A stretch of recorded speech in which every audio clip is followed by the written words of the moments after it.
The Elorians had once been mighty.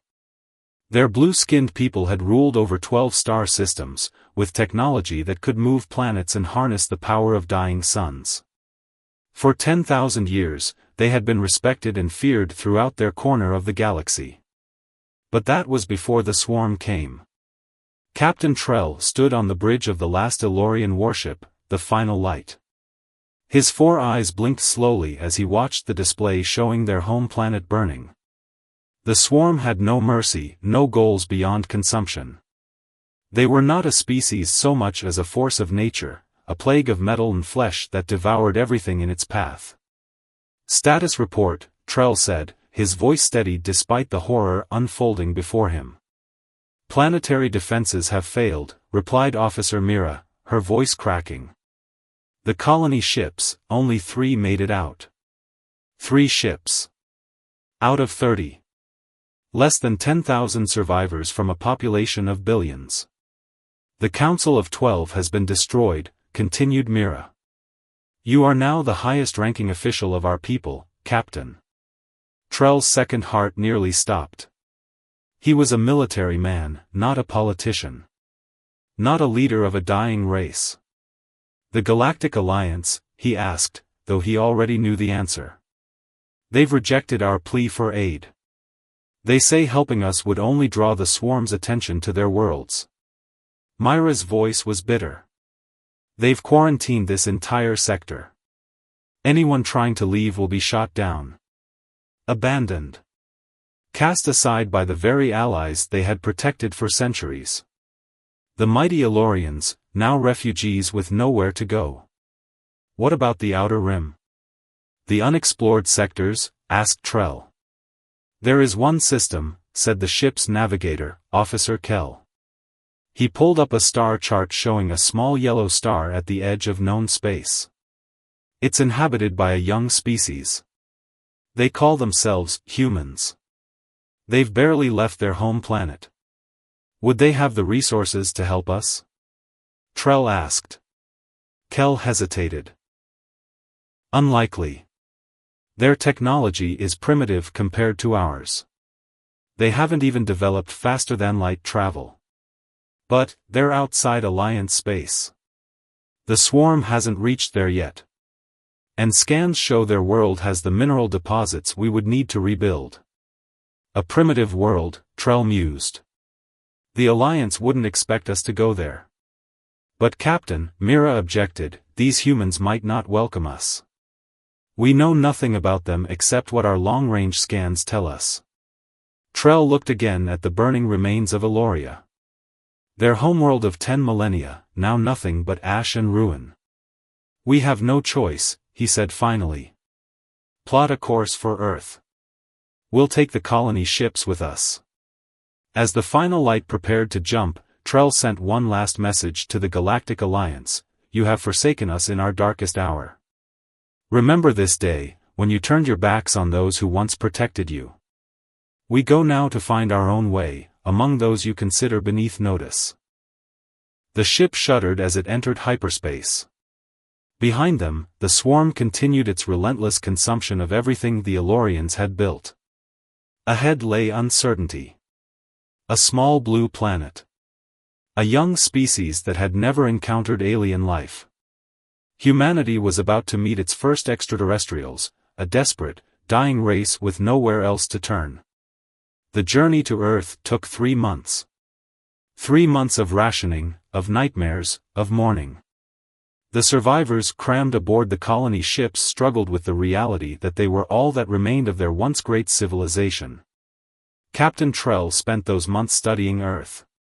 The humans were strange creatures, only 2 eyes, no natural armor, and remarkably short-lived.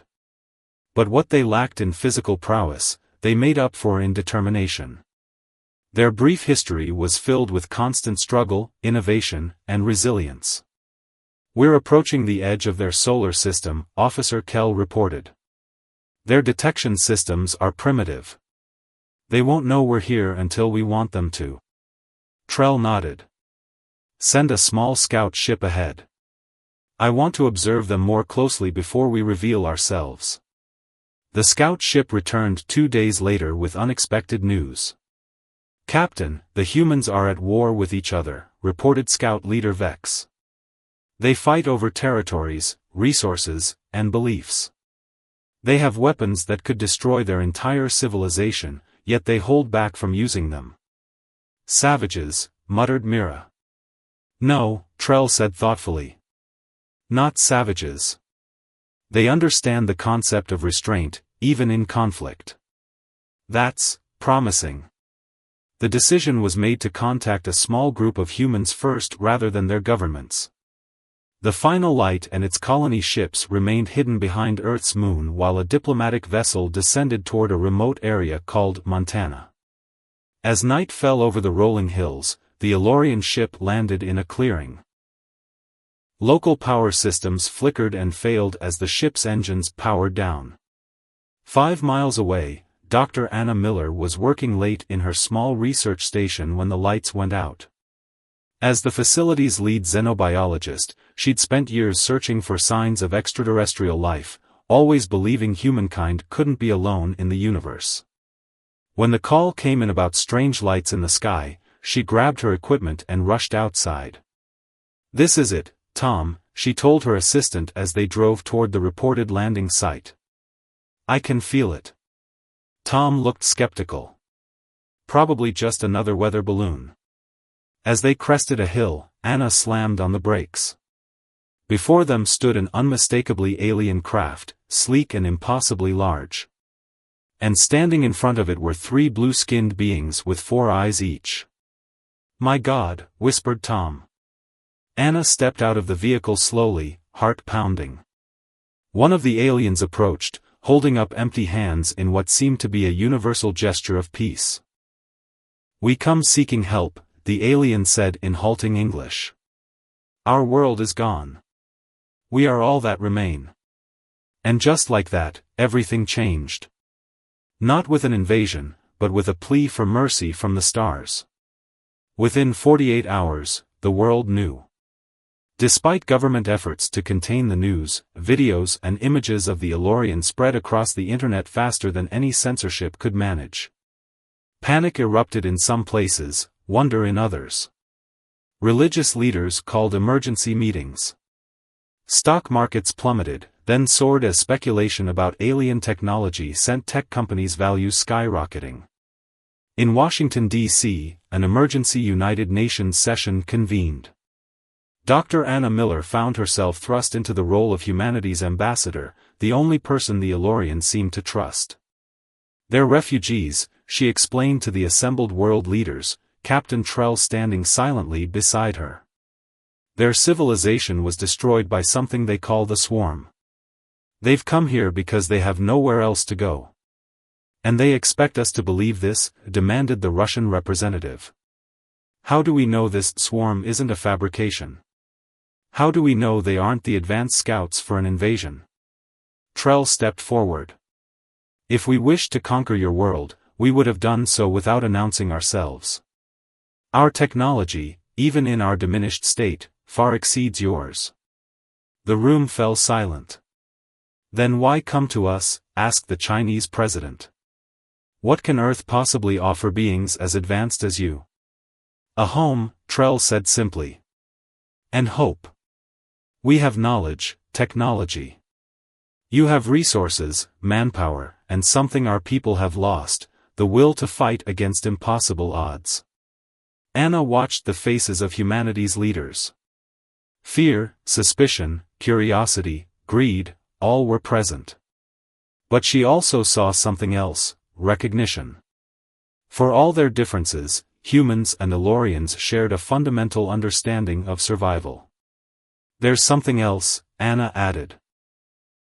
"Captain Trell believes the swarm will eventually find Earth, with or without the Elorians' presence. If we help them, they'll help us prepare." The negotiations lasted for days. Trust came slowly, built on small exchanges. The Elorians provided medical technologies that cured 3 previously fatal human diseases.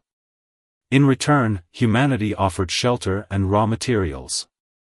1 month after first contact, the decision was made. The remaining Elorians, 8,742 souls, would be granted sanctuary. Their colony ships would remain in orbit, but they could establish a settlement in the unpopulated regions of northern Canada. As Anna helped Trell navigate the complex web of human politics, a fragile friendship formed between them.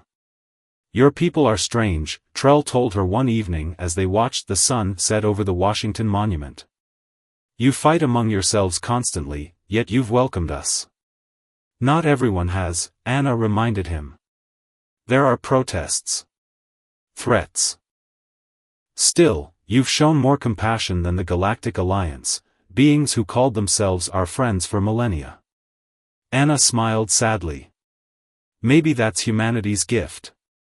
We're still young enough to hope, too stubborn to give up, and too inexperienced to know when something is impossible." Across the globe, humans and Elorians began the slow process of learning to coexist. Neither species realized that time was already running out. 6 months after the Elorians' arrival, their settlement in northern Canada had grown into a small city. Gleaming structures of alien design rose among the pines, powered by energy systems that drew amazed human scientists from around the world. The knowledge exchange had accelerated human technology by decades, while Earth's resources allowed the Elorians to begin rebuilding their civilization. But Captain Trell remained restless. Each night, he stood on the roof of the command center, scanning the stars with instruments far more powerful than any human telescope. Anna found him there one cold night, his blue skin almost blending with the twilight sky. "You're worried," she said, not a question. Trell nodded. "The long-range sensors we installed last month picked up something at the edge of your solar system. Unusual energy patterns." "The swarm?" Anna asked, her throat tightening. "No. Different." Trell's 4 eyes blinked in sequence, a sign of deep concern. "A ship from the Galactic Alliance." The news spread quickly through both human and Elorian leadership. Emergency meetings were called. "Why would they come here?" demanded General Walker, Earth's military liaison to the Elorians. "You said they abandoned you." "They did," Trell replied. "Which means they're not here to help us. They're here to eliminate us, and possibly you as well." "That makes no sense," said the UN Secretary-General. "Why would they attack Earth? We've never even met them." Officer Mira stepped forward, her voice bitter. "Because we've shared technology with you. The Alliance maintains power by controlling who has access to advanced science. Your development was supposed to take centuries, not months." The room erupted in arguments until Anna slammed her hand on the table. "Enough. Does it matter why they're here? We need to prepare." She turned to Trell. "How long do we have?" 3 days until they reach Earth." The planet mobilized with surprising unity. Elorian engineers worked alongside human military forces to adapt their defensive technologies to Earth's existing weapons systems.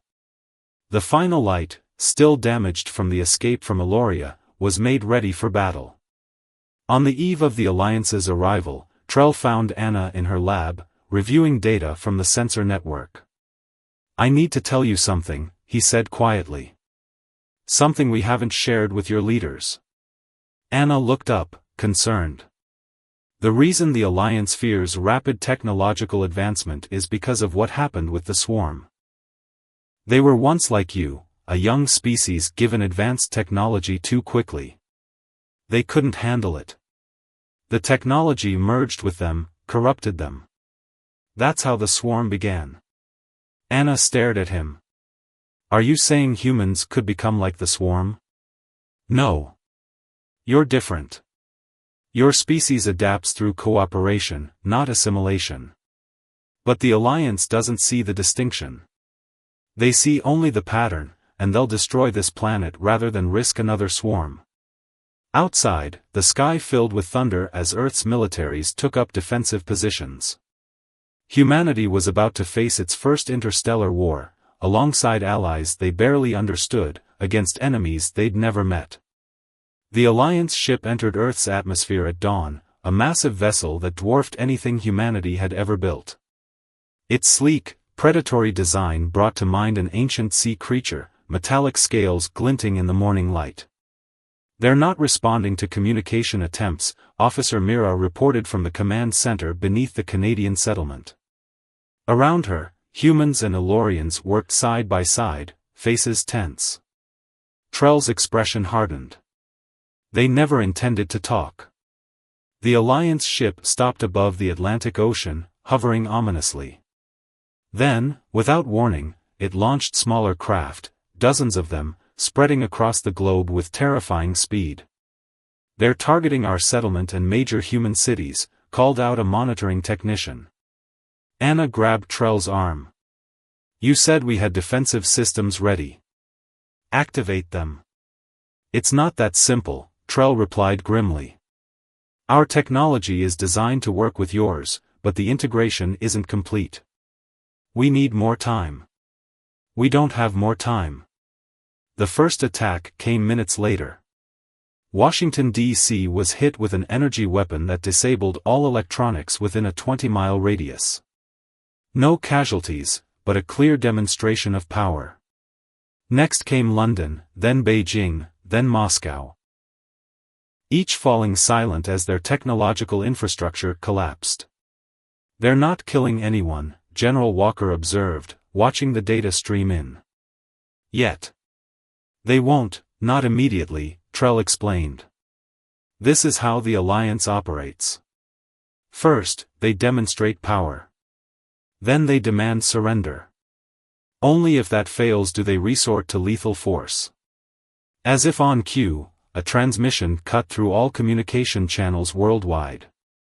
"People of Earth and Elorian refugees," came a cold, precise voice. "This is Commander Dax of the Galactic Alliance Enforcement Division. Your unauthorized technological advancement represents a Level 1 violation of the Alliance Charter. The Elorians will surrender themselves for judgment. Humans will relinquish all alien technology and submit to Alliance oversight. You have 1 hour to comply, or we will be forced to take more permanent measures." The world's leaders convened an emergency video conference. Panic was evident on most faces. "We should comply," said the French president. "We cannot risk our entire planet. If we surrender now, Earth becomes just another dominated world," General Walker argued. "We'll never be free again."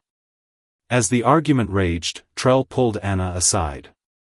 "There's another option," he said quietly.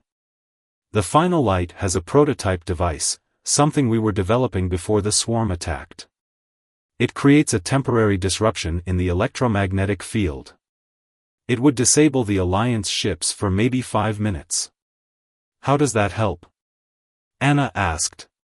"Because during those 5 minutes, if we can upload a specific frequency pattern to Earth's satellite network, we can create a planetary shield they can't penetrate." Anna's eyes widened. "Why didn't you mention this before?"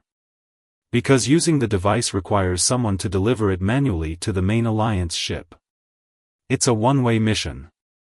Understanding dawned on Anna's face. Before she could respond, the command center shook as explosions rocked the settlement. The Alliance had started its attack early. The hour for discussion was over. The time for desperate action had come. "I'll go," Trell said, his voice steady as the command center trembled around them. The device was designed for Elorian ships. "I know how to deploy it." Anna shook her head. "You're the leader of your people. They need you.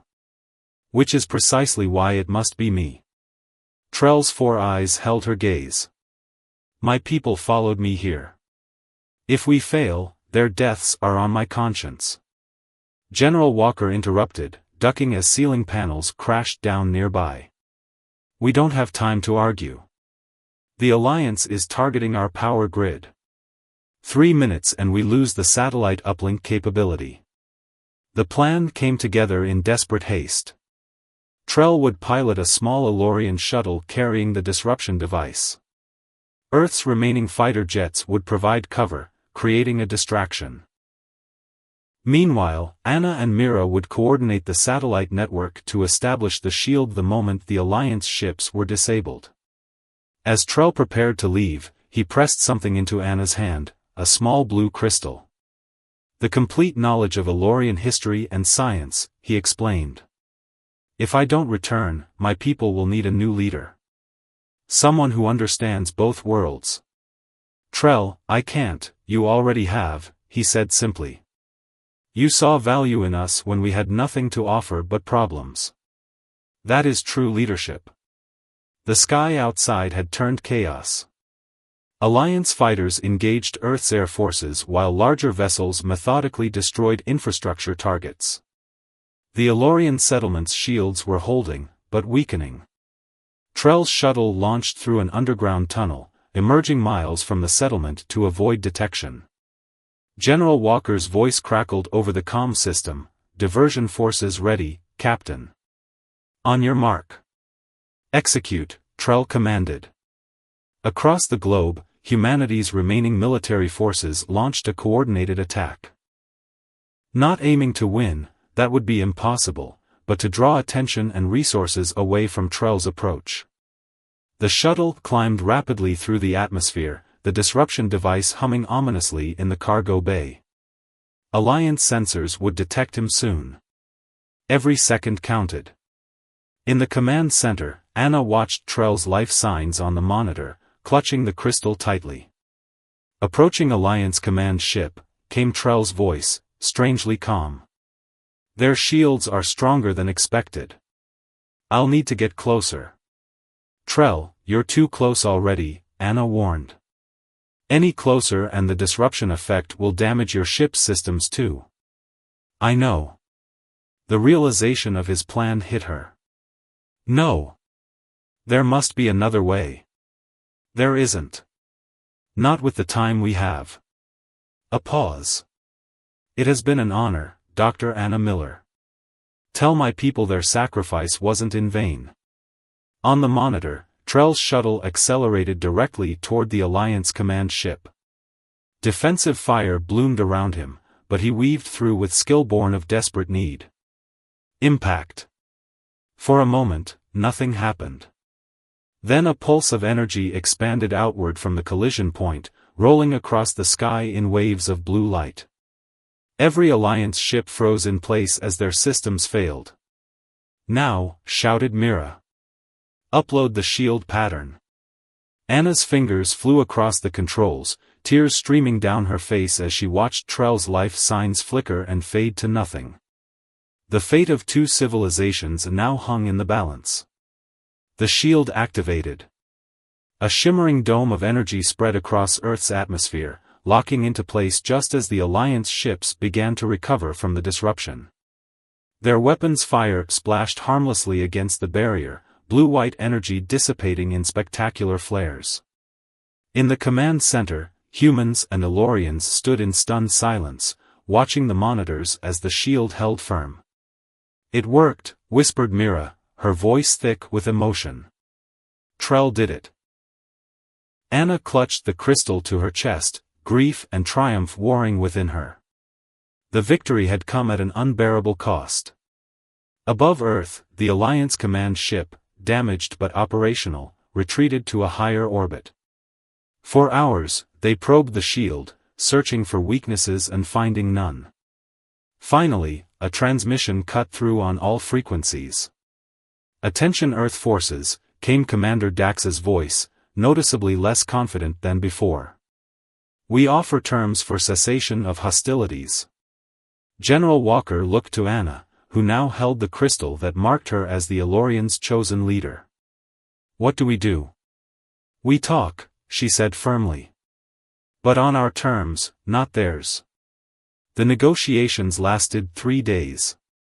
With the shield protecting Earth, the Alliance was forced to acknowledge they could not simply overwhelm the planet.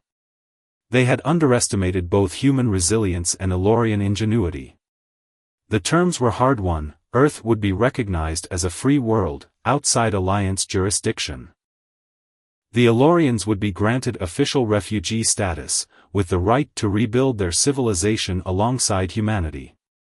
In exchange, Earth and the Elorians would share only defensive technologies with each other, developing their relationship at a natural pace. Most importantly, the Alliance would provide information about the swarm's movements. The threat wasn't gone, just delayed. 1 month after the battle, Anna stood on a hilltop overlooking the expanded Elorian settlement. What had begun as a refugee camp was becoming a true city where both species worked together. Below, a memorial had been erected, a simple blue stone pillar with Trell's name inscribed in both Elorian script and English. Officer Mira, now Leader Mira, joined her at the overlook. "The Council has completed their analysis of the Alliance data," she said. "We have perhaps 5 years before the swarm reaches this sector of space." 5 years to prepare, Anna nodded. "We'll be ready." "Because of him," Mira said, looking toward the memorial. "Because of all of us," Anna corrected. She held up the crystal, which now hung from a chain around her neck. "Trell told me once that the Elorians had lost something his people used to have, the will to fight against impossible odds. We had grown complacent in our power," Mira acknowledged. "And humans have always been too stubborn to know when to quit," Anna smiled sadly. "Together, we're stronger than either would be alone." As the sun set over the new settlement, construction continued. Earth's finest scientists worked alongside Elorian engineers, developing defenses against a threat most humans had never seen. 2 civilizations, one ancient and nearly destroyed, one young and untested, bound together by necessity, growing into something new. Forsaken by the galaxy, they had found in each other not just allies, but a future worth fighting for. The dawn of a new age had begun.